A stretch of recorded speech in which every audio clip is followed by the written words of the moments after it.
Hello all, 1 kg brownie recipe பார்க்கலாம். 150 grams அளவுக்கு room temperatureல இருக்க butter, 250 grams அளவுக்கு dark chocolate இது ரெண்டும் சேர்த்து மெல்ட் பண்ணி எடுத்துக்கலாம். அந்த டைம்ல டின்னை ரெடி பண்ணிரலாம். பட்டர் ஷீட் போட்டு இந்த மாதிரி கொஞ்சமா பட்டர் போட்டு டின்னை கிரீஸ் பண்ணி எடுத்து வச்சுக்கிறேன். இப்போ மெல்ட் ஆகி வந்ததை நல்லா ஆற விட்டுறலாம். சூடா இருக்க கூடாது.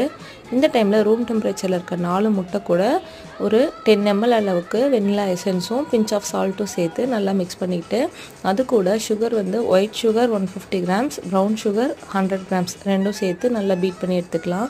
அது கூட மெல்ட் பண்ண சாக்லேட்டை சேர்த்துக்கலாம். எல்லாத்தையும் mix பண்ணிட்டு இப்போ மைதா 180 grams-உம் cocoa powder 25 grams-உம் சலிச்சு எடுத்துக்கலாம். அதையும் இது கூட சேர்த்து நல்லா mix பண்ணிடுங்க. இப்போ நம்ம கிரீஸ் பண்ணி வச்சிருக்க டின்ல ரெடி பண்ண இந்த பேட்டரை சேர்த்துட்டு ஏர் பபிள்ஸ் எதுவும் இல்லாமல் ஒரு ஸ்டிக் வச்சு எடுத்து விட்டுட்டு ப்ரீஹீட் பண்ண அவனில் 180 டிகிரிக்கு 20 to 25 minutes பேக் பண்ணி எடுத்திங்கன்னா ஃபஜ்ஜியான ப்ரௌனி